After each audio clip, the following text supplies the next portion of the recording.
Thank you all for joining us. My name is Adriana Matsky, and I'm the Director of Enrollment here at Columbus Academy. We're so grateful that so many of you have signed up to be here with us today. The format for today is pretty informal. It really is designed to share a lot of information with all of you and to answer all of your questions. So because of that, we are recording it and we will reshare it back with you all, likely early next week. So please know that if you have to hop off at any point a little bit early, that's fine. You're welcome to do so. Of course, we hope you'll stay with us.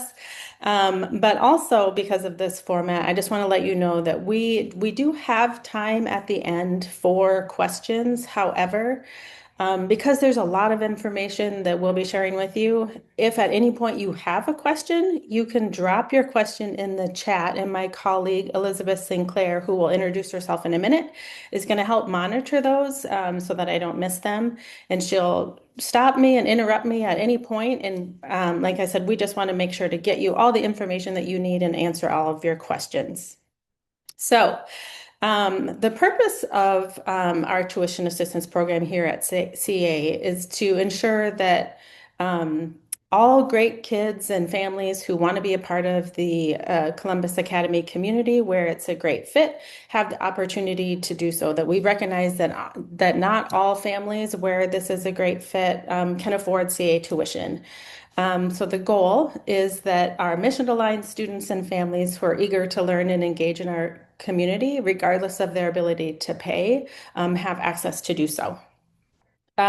We understand that families who are new to independent schools may have lots of questions about either admissions and or tuition assistance, and we know that process can feel overwhelming at times. So this webinar is designed, as are all of our events, to help our families get their questions answered, and more importantly, to help make sure that the process feels a little less overwhelming.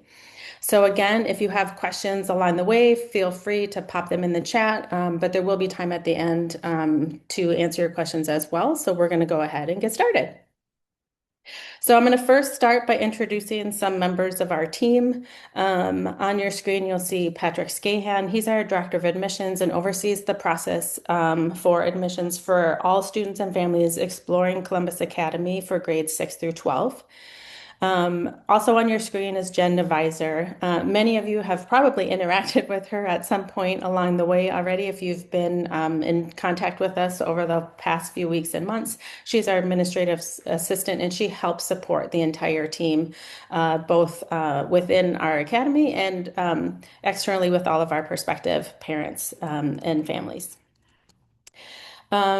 Next is Lisa Spolter. She's our Associate Director of Admissions for Early Childhood. So that it includes Explorers, Pre-K, Kindergarten, and first grade. And then I'm going to let Elizabeth introduce herself. Hi, everyone. My name is Elizabeth Sinclair. I'm an Associate Director of Admissions here at Columbus Academy. I work with families who are interested in grades 2 through 5 in the lower school, and I also coordinate our admissions events. So, thank you. Okay, so let's start with just the agenda for today. So we're slotted to be here for an hour. If it doesn't take an hour, great, we'll give you some time back. But we are here again, as I said, to answer all of your questions. So for our time together, this is the agenda. These are the things that we're going to kind of talk through to help you all understand both the admissions process and the tuition assistance process a little bit better. So we're going to start with just a general introduction of who we are. And when I say we, I mean Columbus Academy. Just briefly review our mission and values. For some of you on this webinar, this is your first time talking with us. So we want to make sure that we just level set that for everybody. Then we'll talk about the goal and purpose of our tuition assistance. We'll actually define and shed a little bit of light into what tuition assistance actually is. Then we'll talk a little bit about some of the other funding options. We do have some limited funding options, both merit and a Malone scholarship that we'll talk about later. Then we'll just talk about how do I even apply? What's the process and what's the timeline? What are the dates and deadlines? Then we'll talk about a little bit about some of the items that are considered within your application. What are the things that we're looking at when we're reviewing tuition assistance applications? Then we'll talk about the stages and how an admission application and tuition assistance application interact with one another, and when and how we communicate decisions. And then as I said, we'll have time at the end for your questions. So as I said, let's just start with who we are here at Columbus Academy. Our mission, I'm just going to read it to you. I'm sorry. Columbus Academy is an independent coeducational college preparatory school that enriches its academic tradition of excellence by valuing a broad diversity of students as it seeks to develop the complete person, mind, body, and character. The school rewards rigorous effort and accomplishment, fosters compassion, respect, and moral courage, and insists on integrity, fair play, and community service. The Academy strives to develop and sustain a community of thoughtful, responsible, capable, and confident citizens eager to engage in a pluralistic and ever-changing world. And I just want to call your attention to where I bolded the valuing a broad diversity of students. One of the ways in which that we ensure that we are doing that is through our tuition assistance program, recognizing that socioeconomic diversity is an important part of a school's community, and that is an important piece to us. So the goal of our tuition assistance program is, as I said earlier, to make a Columbus Academy education a possibility regardless of a family's ability to pay. First and foremost, that is the whole purpose of tuition assistance in an independent school. You may or may not know that Columbus Academy has the largest budget of awarded tuition assistance of any school in Central Ohio. And we awarded this last year $7.1 million to our students. Now, that does include some of the other funding that we'll talk about later, and also includes what we call remission, which is a discount for benefits earning employees. But the largest part of that 7.1 million is 5 million that is awarded just for our need-based tuition assistance recipients. When I say need-based, we'll talk a little bit later about what that means. So within our socioeconomic diversity, there's diversity among those families as well. Jumping down to the fourth bullet point. Our average award for students who receive tuition assistance is 62%, but it is very dependent upon each family's demonstrated need and what their application looks like. So that really, I say that caveat because some families think, oh, well, then I bet I'll get about 62%. And that's not necessarily the truth, but it is an important factor for you all to know that the average award is 62%. Every family does pay something, so our max award is 95%. And the reverse of that is we also have families who receive about 5%. So there really is diversity among the families who receive tuition assistance. One other thing I want to point out is that about a quarter of our students in grades pre-K through 12 do receive some level of tuition assistance.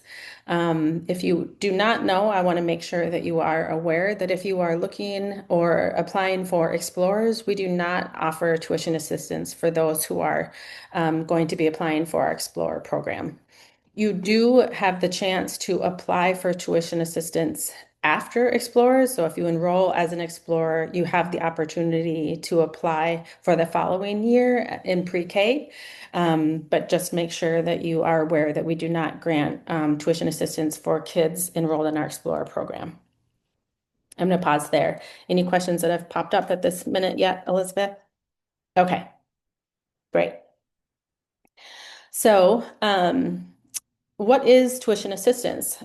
Tuition assistance is a grant. It is not a loan, and it is funded by the school's operating budget. So we are not actually extending money to a family. It basically is just an agreement between a family and the school that for your student, you can pay a different amount, and then we fund the difference right out of our operating budget.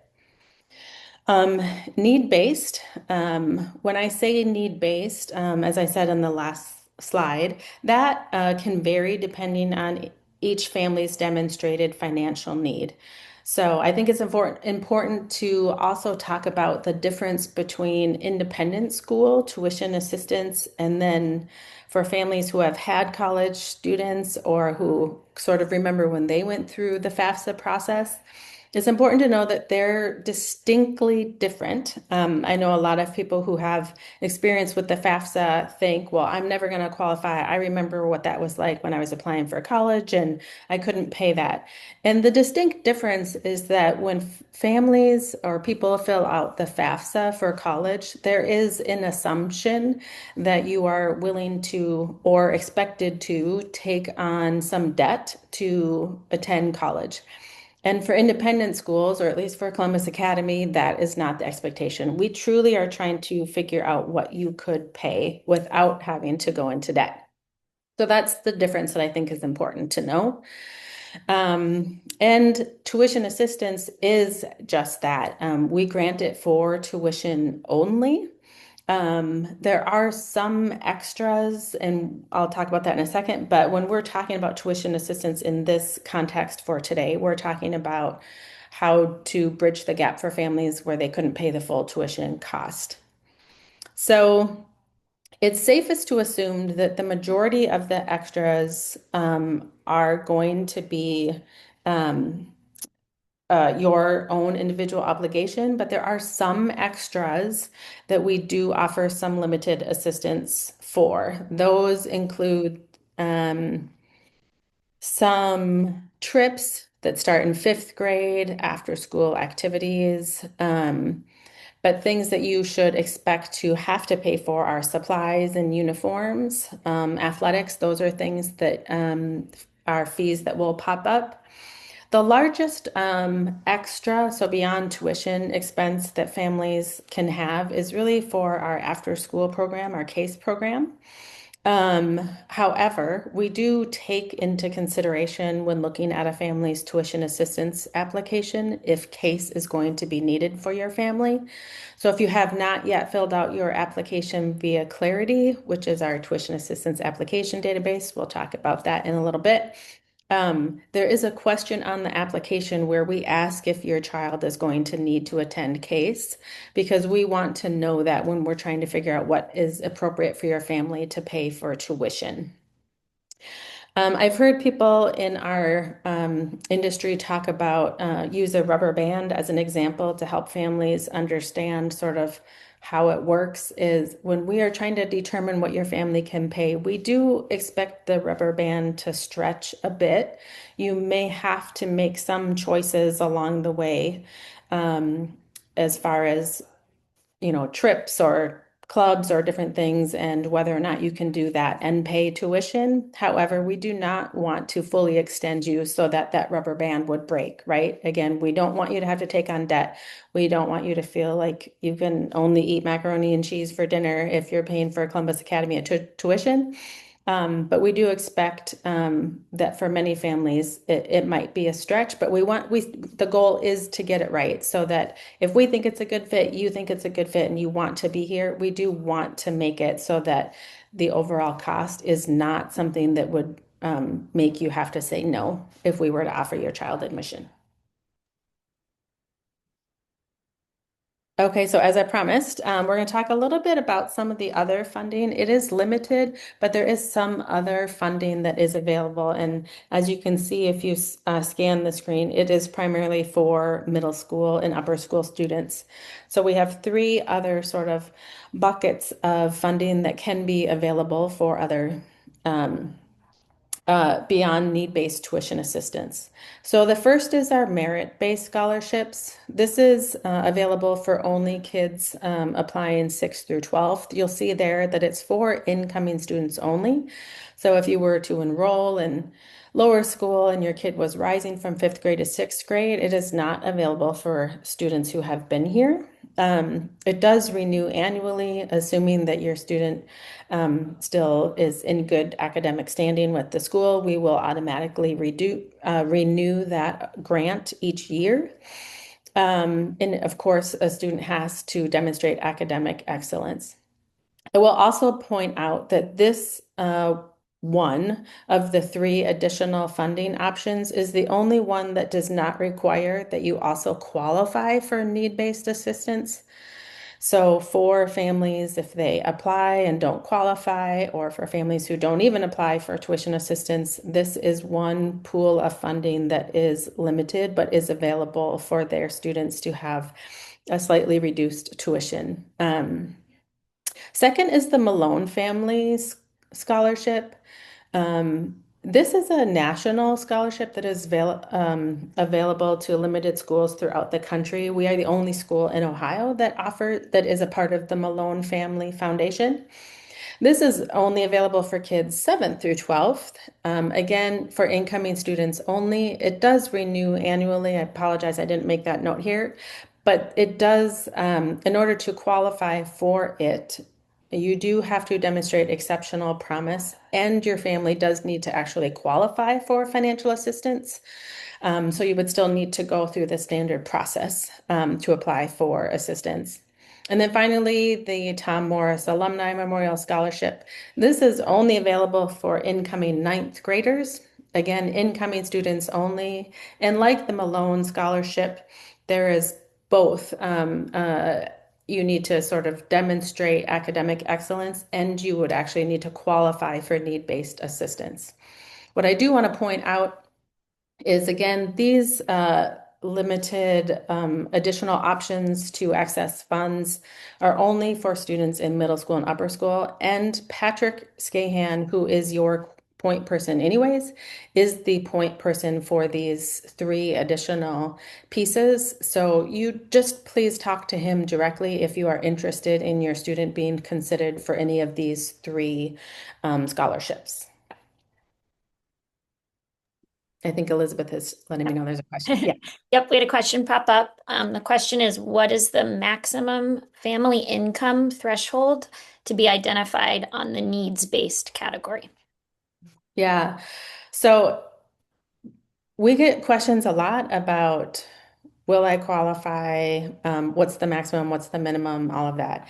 And unfortunately, we don't have an exact answer for that because income is very different depending on your family makeup. So one income, a family who makes $100,000 across the two parents, if there are two parents, but there's only one child, that's very different than if you have three children, or if there's a single parent household, $100,000 is different than if you have two parents and you're trying to support that household.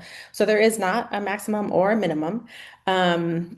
You truly just have to apply because there's so many other factors. And we'll talk a little bit about that later about some of the other things that we're factoring.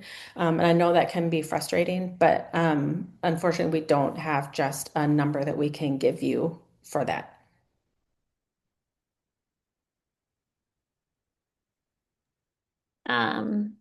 This one says, how do you define academic excellence and exceptional promise?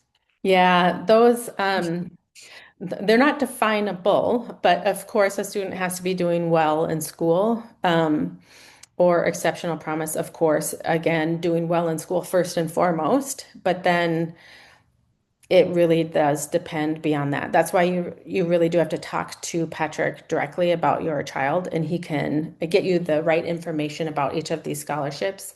I do want to point out before we move on, I forgot to mention that in accordance with OSHA, we do not award any scholarships or merit-based or need-based based on a student's athletic involvement or excellence. So please know that We do from time to time get families who will ask that my student is an exceptional football player, basketball player, whatever. And does that count into any of this? And that is not something that we take into consideration when we're determining this. So there isn't a specific thing that we are looking for when we say demonstrated academic excellence or exceptional promise.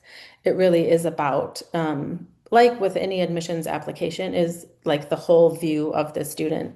So that's a question you can talk to Patrick directly about. Again, even if you just want your child to be considered, you should let him know early on in the process, and we can consider, he will then move that forward to the right people who review those applications for these scholarships. And there's people beyond our team who make these decisions.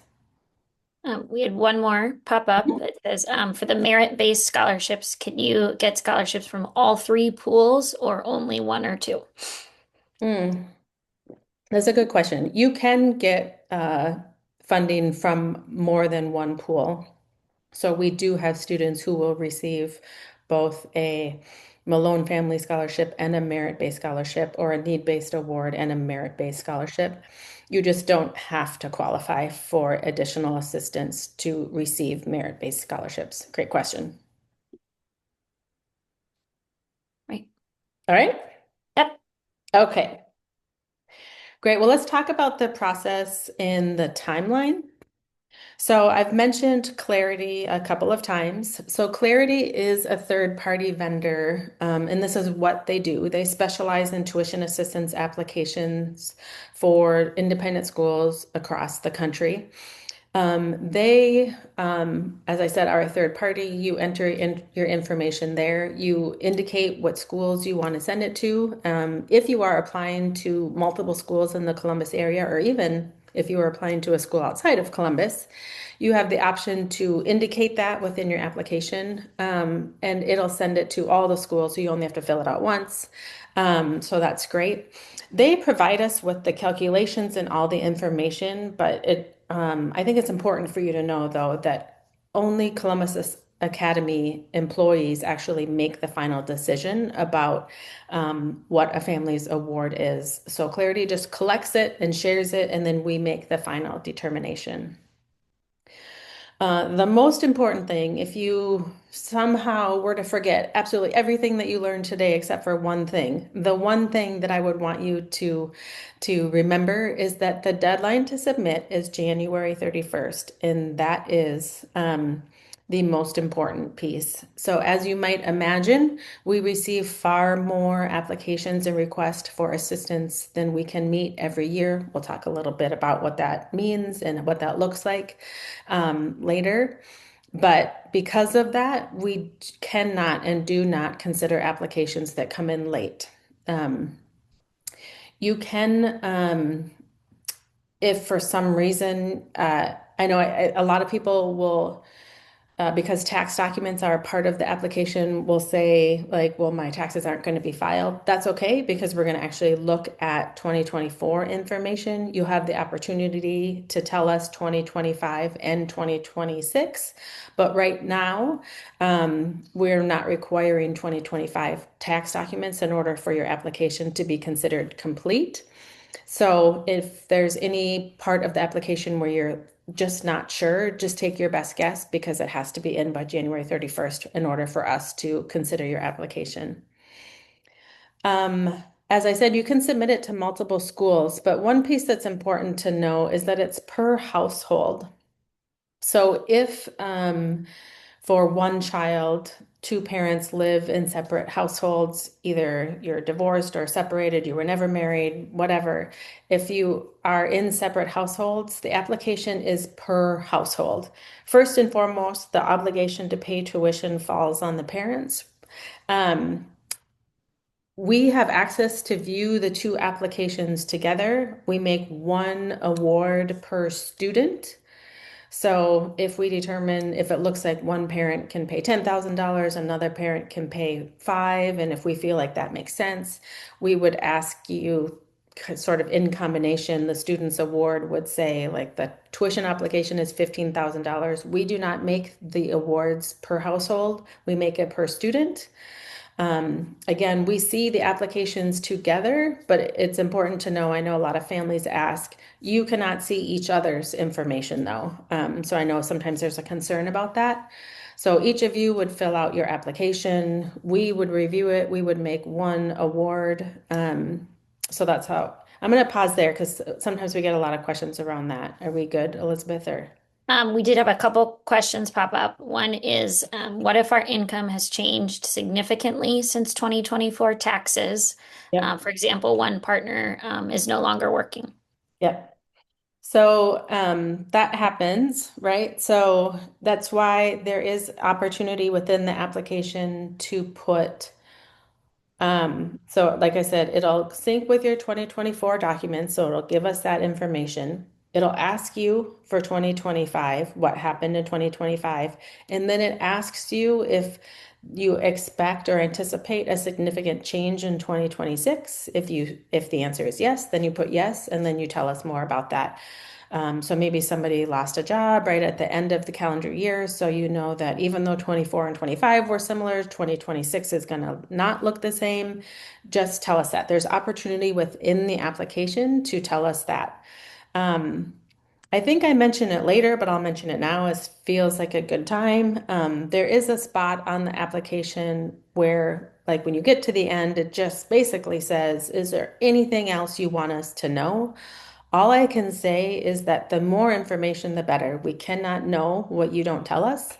So if there are all kinds of moving pieces that are changing for your family or for your household, we cannot know that if you don't tell us. And sometimes, the application, it asks a lot of great questions. It gives us a lot of information, but there are other things that for your family are going to impact what you can or cannot pay. And if it never asked it and you feel like, gosh, I answered all the questions, but there's this one thing that really is going to impact us, but there didn't feel like a right place to put it, then that's where you put it. You put it at that last question where it's kind of just an open-ended, what else do we need to know?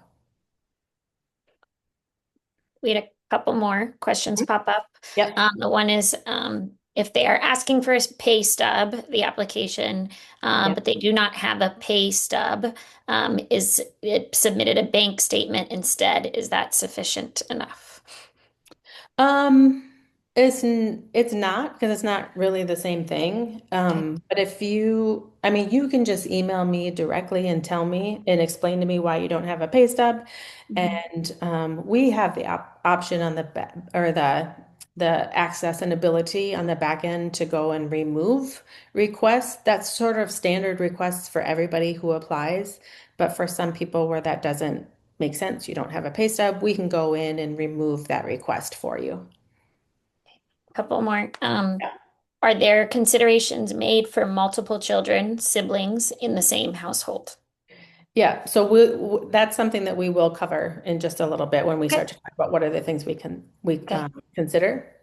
All right, and then we do have another one that goes back to the tax piece. Do we use our 2024 tax info for the application, or is it both 2024 and eventually 2025 info? So you basically sign an authorization or within the system for it to sync up or through like an IRS website to your tax documents. That's for 2024. Um, Um, yep, go ahead. Go ahead. I wanted to make sure before we moved away from the household conversation, as we were talking about one per household, we do recognize that for some families there is an absent parent. So, when you apply for admission, we do ask for the birth certificate. If there are two parents listed on the birth certificate, both parents do have to sign both an enrollment contract if we were to offer your child enrollment, and both parents do have to fill out an application for tuition assistance.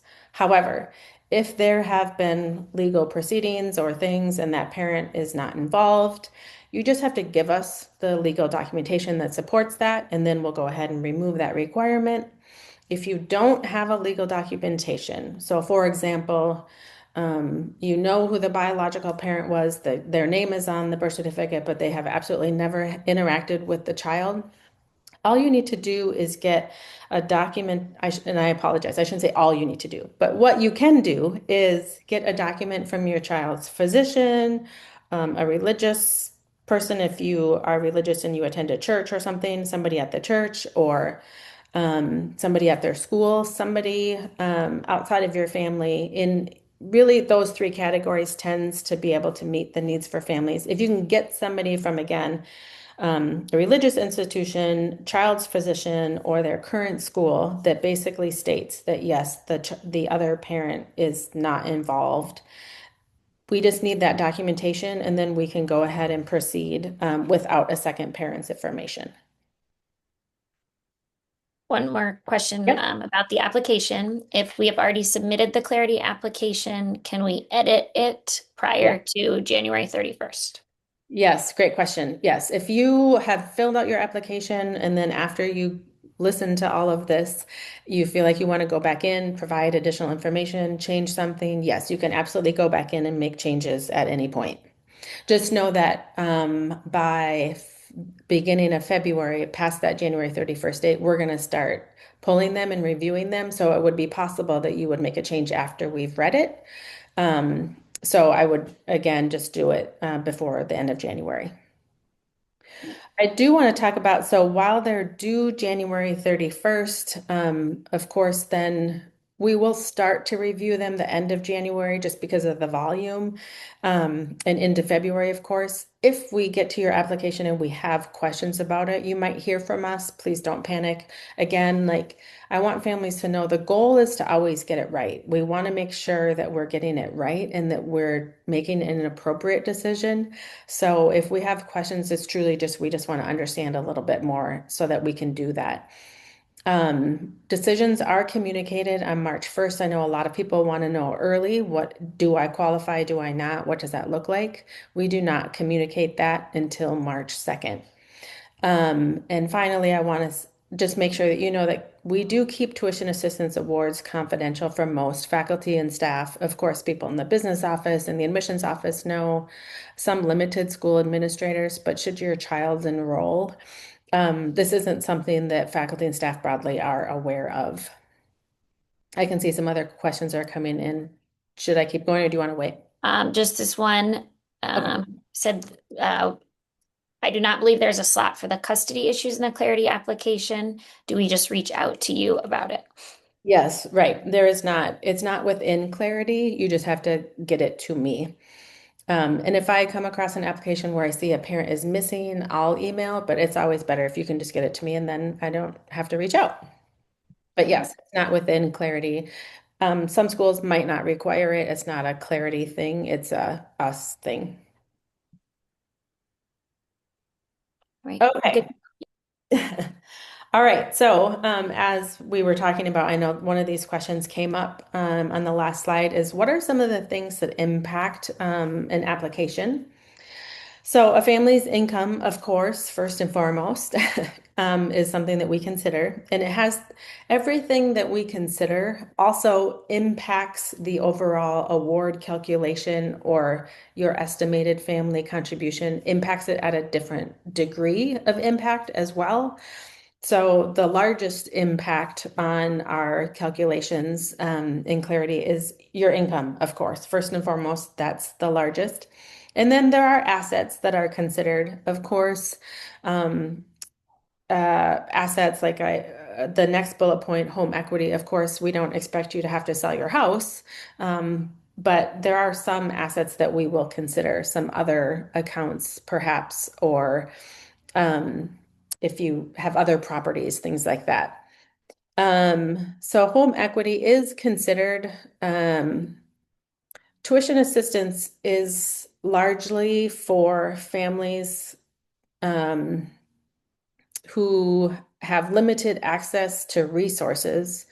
So if you are 30 years old and you don't own anything on your home, that is an asset that we might consider at a different level than somebody who has a different level of home equity and they're 60. So you'll see here where a parent's age matters.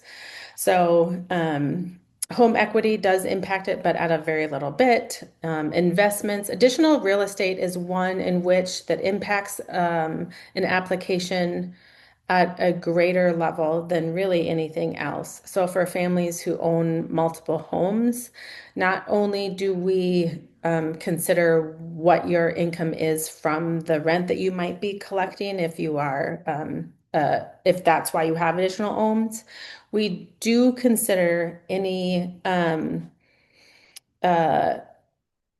um, I totally lost the word.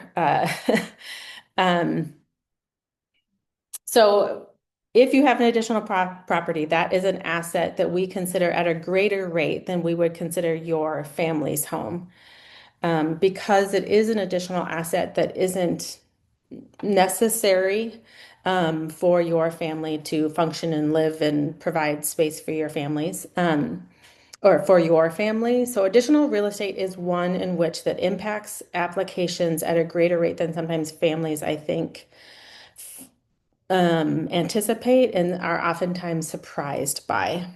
We do recognize that for some families, this is how they're, in place of retirement and so on and so forth. So if that is the case, again, if there's something around that you want us to know, that last question on your application is the place to tell us.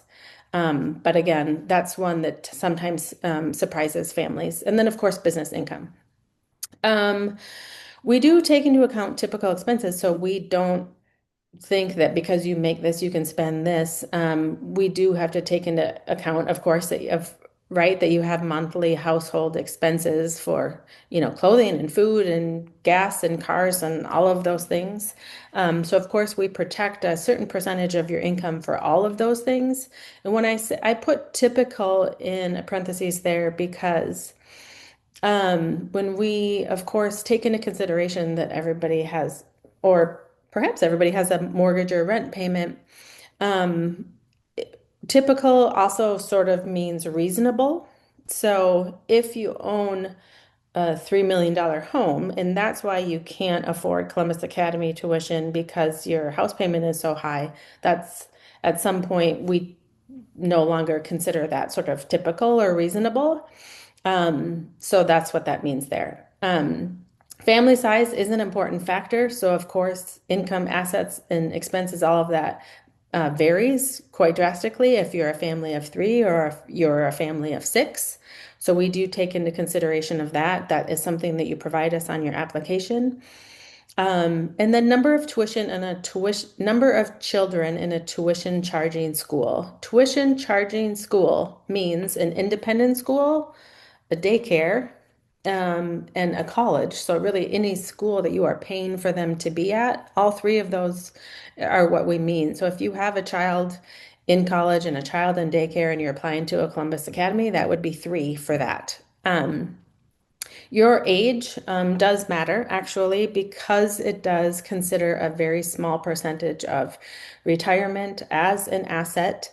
Somebody who has a large amount of retirement and they're 25, that's very different than somebody who's 55 because they have a greater runway to continue to build upon that. So a parent's age does matter slightly. And then elder care, of course. So if you are if you provide financial support for an elderly parent, that is something we want to know. There's a spot for that on the application.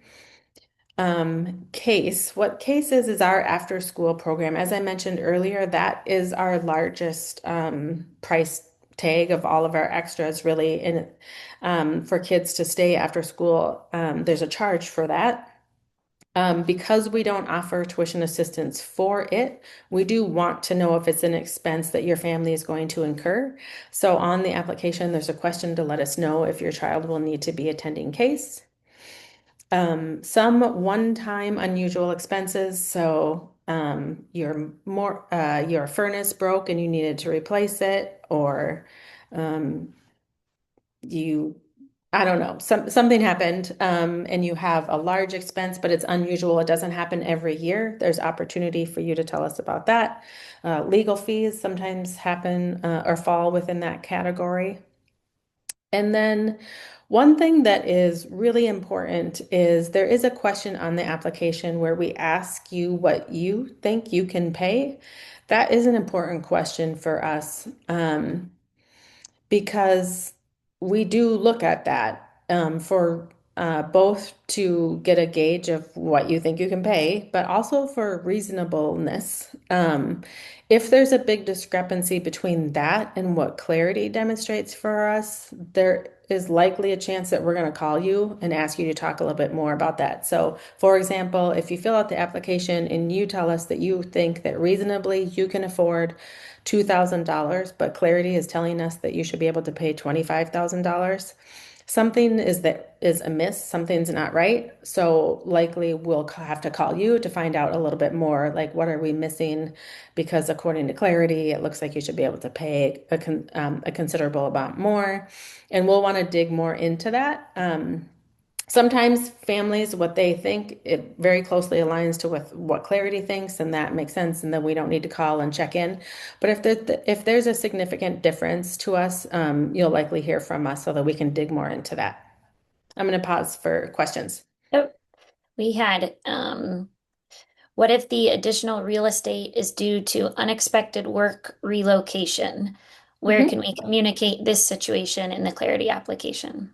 Yeah, that's a great question. I myself have that. Uh, my husband and I live in separate locations for our jobs, so we do have two households to maintain. So, yes, please give us all the information. Again, there isn't a great place to address that specific question, but in the general question where it just asks for any additional information, just put it there. Again, the more information, the better. And you're right, that is something that you would want us to know, is sort of an explanation as to why you have additional real estate. Uh, Another one that came in is, do you consider a parent's student loan repayment amounts in the need for assistance? We do. Student loans, you'll see that is a question. It'll ask you both what the payments are and what your total debt is. Um, I will point out though, that is different than so your debt that you've been carrying for years and that you're paying off, that is important for us to know. We consider that. It is different though. Sometimes families will say, parent A is going to quit working and go back to college. That is a different consideration for us, but the more information, the better. So we just invite, if you're really unsure about any of these things, just to reach out and ask. But yes, we do consider that is a part of the application. and then one more back to the merit-based to clarify, the merit-based scholarship is also primarily based on family financial situation.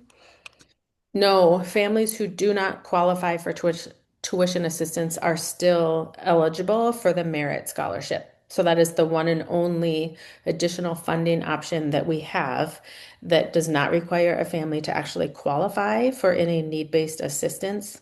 However, remember, you have to be applying for sixth grade or up. Okay. And one more, Yep. going back to the school loan, it said same, does the same apply for medical bills as with the school Yep. loan? Okay.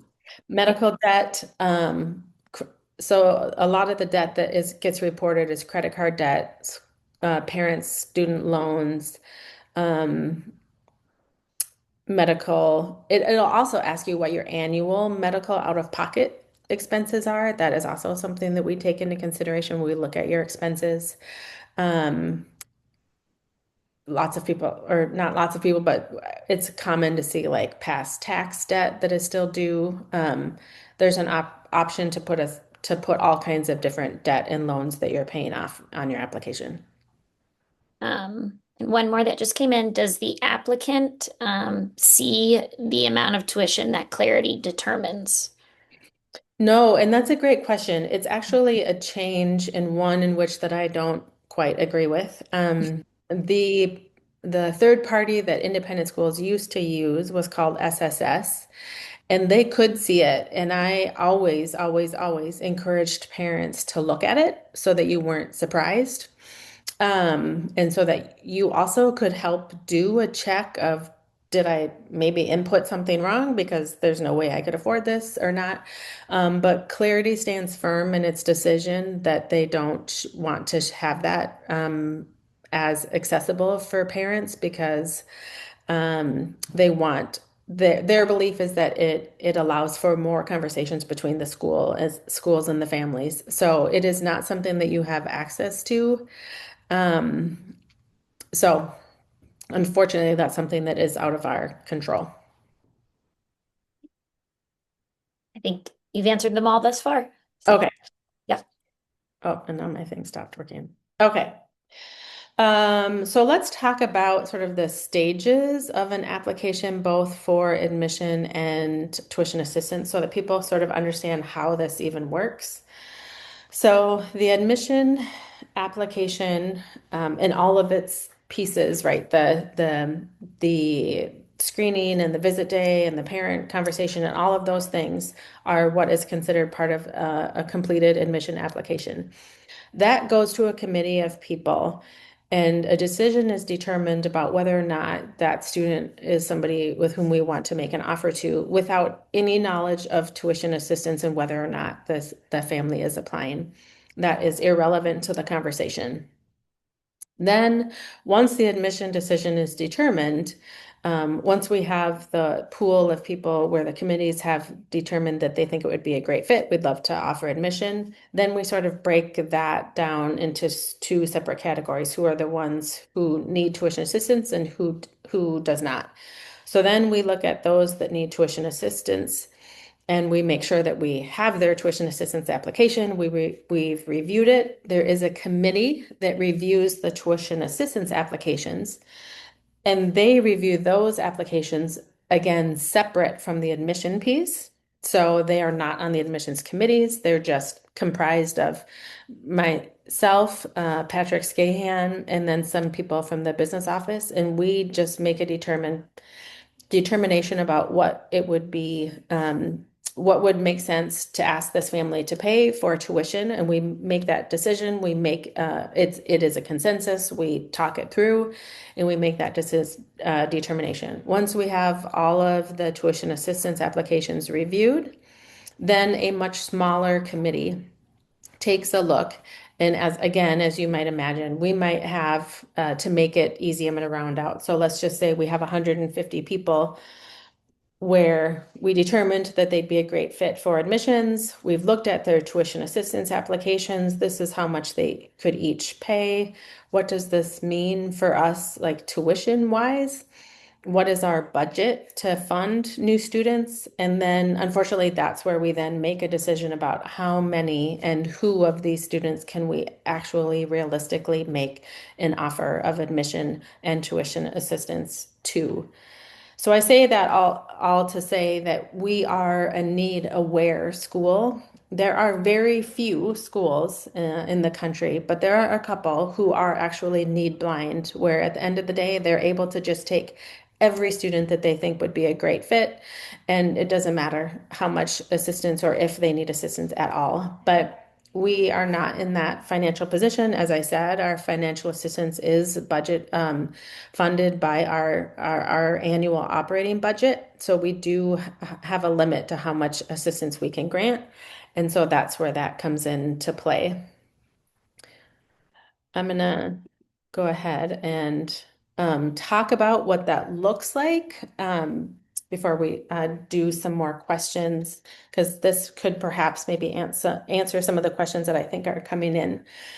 So what that looks like, on Monday, March 2nd, is when we communicate the final decisions, both for admission and tuition assistance. And again, we do not communicate final decisions about either of these things before that date. So on March 2nd, the various decisions that you could receive are an accept of admission with tuition assistance. So if you applied for tuition assistance and you qualified and we're offering your student admission, you will get all of that information at the same time on March 2nd. It will be within the contract.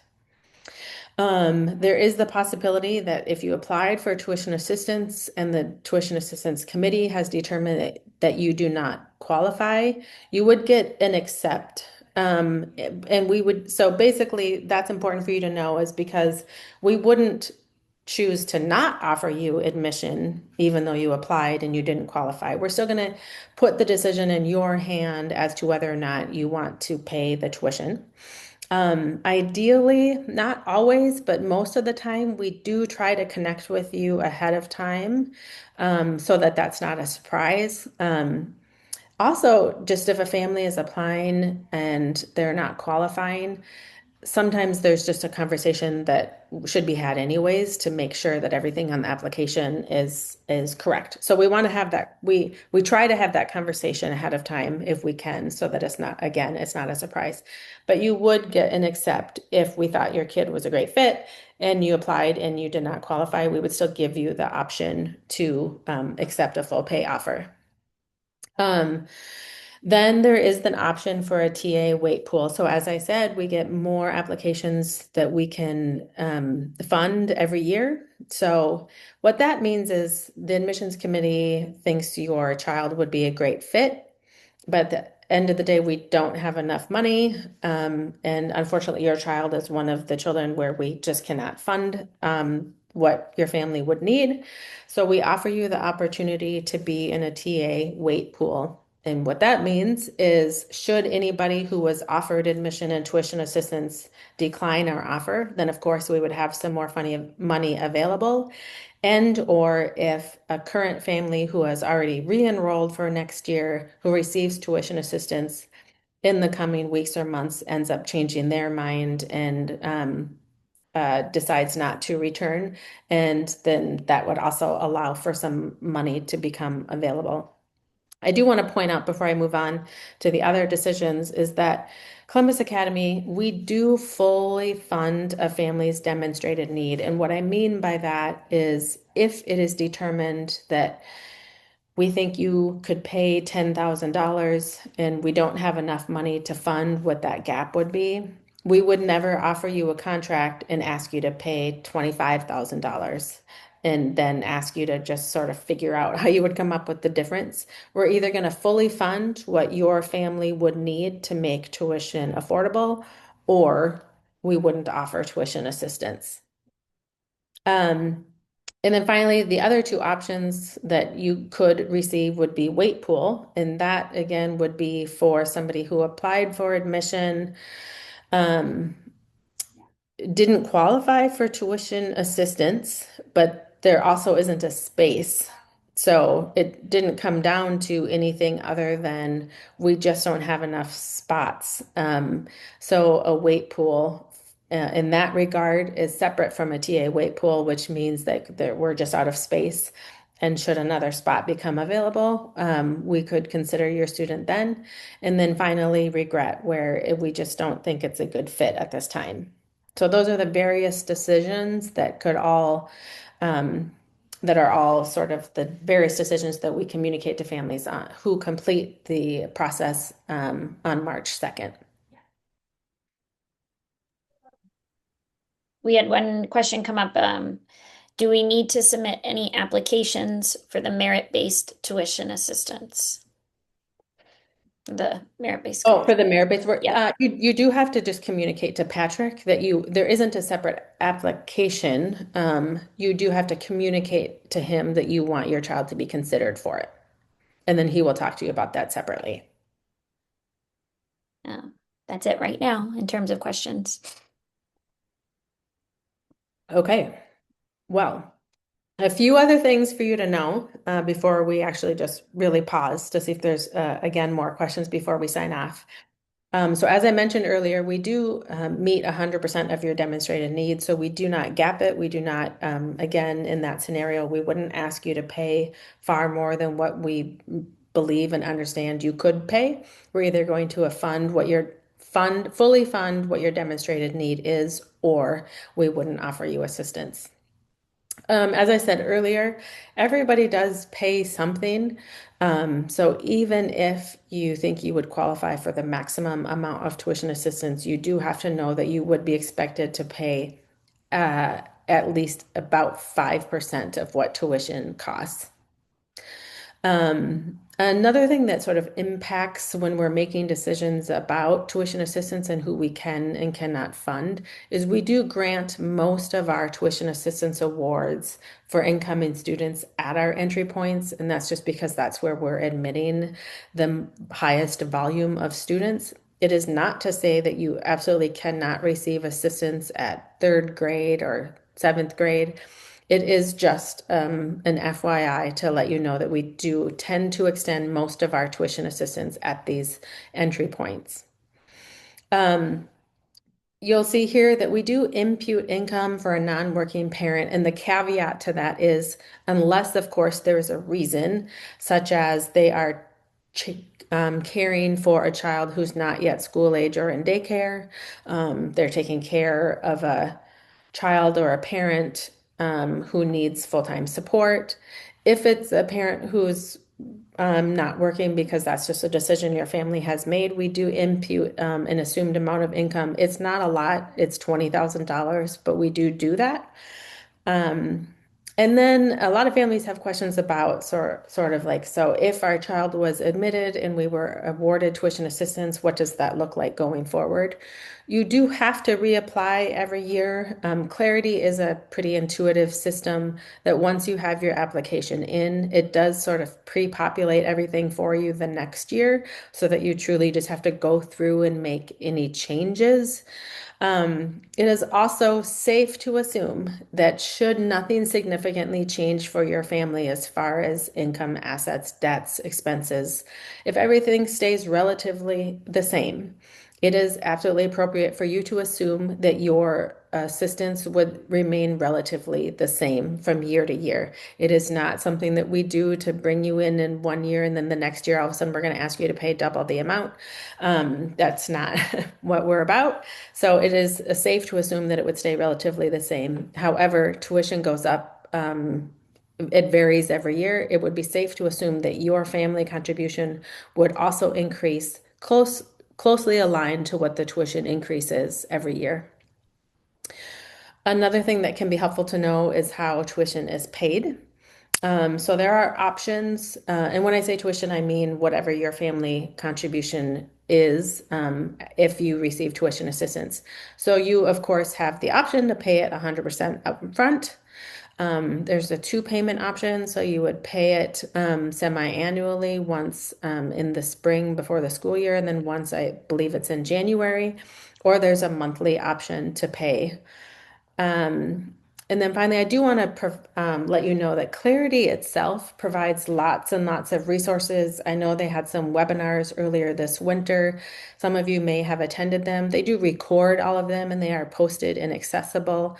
Sometimes if you're having a system issue with something, you do have to contact them directly. Unfortunately, I can't always help you. Sometimes it is a Clarity thing, but they do provide lots of resources and they also provide resources in multiple languages if that is something that would be helpful for your family. Okay, a few questions popped up. When are the decisions for merit-based assistance made? Yeah, those great question. Those are also communicated on March 2nd. So everything, regardless of whether it's need-based assistance, any of the scholarships, if your child is being considered for the alumni scholarship, there would be some previous communication because they do that one scholarship. There is an actual in-person interview that would take place, but any decisions as to who is being awarded any of the scholarships or the merit or the need-based assistance, that is all communicated on March 2nd. Okay. The next one is, so there's a chance that our child could be considered a good fit, but not offered admission because there aren't enough funds to cover what you've determined that we need to attend. Correct. That is the TA weight pool decision. Um, Oh, will this webinar be available for parents to rewatch? Yes, Yes. it Yep. will. Yep. We'll go ahead and we will Recording. send it to everybody who registered. If parents are in separate homes, who is notified about the decision on March 2nd? So sort of like how the application has worked, where you have one checklist portal, that is exactly where you will find the decision on March 2nd. It'll be in your child's portal. It'll say that you have a decision to view and within there. So either both parents who we have the information for, again, even if in separate households, um, if we're offering you enrollment and or tuition assistance, there's a contract that has to be signed, and both parents do have to sign it as well, unless we have documentation that supports otherwise. And then one other question, do we need to reapply to CA every year once enrolled? And I'm Oh, guessing this yeah. means through admission, Yeah. reapply Yeah, for great. admissions. Yeah, great question. No, you do not have to reapply for admission. You only have to reapply for tuition assistance. Is that it? That is it for now. Okay. I am putting up here on this last slide. We do have, of course, just our general email where you can contact us or call us. However, I am really the point person for all tuition assistance related questions. Of course, everybody on the team can answer some general questions, but oftentimes when you have very specific to your family questions, those do have to go to me. So my email is on there. You can also call or email the office, and it'll get to me.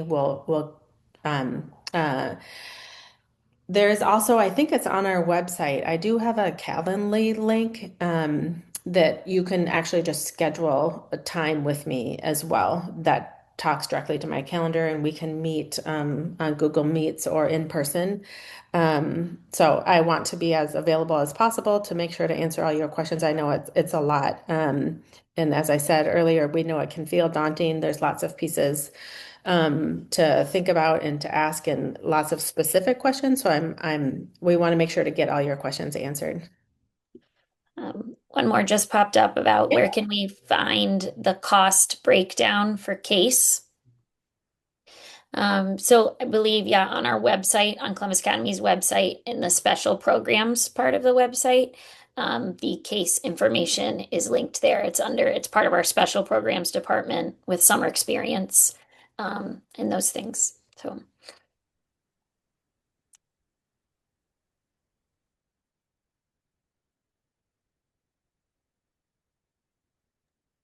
I think Okay. another minute, but Yeah. Well, we hope this was helpful. Again, if you have additional questions, please do not hesitate to reach out. You can call or email, schedule a meeting with me on Calendly, whatever.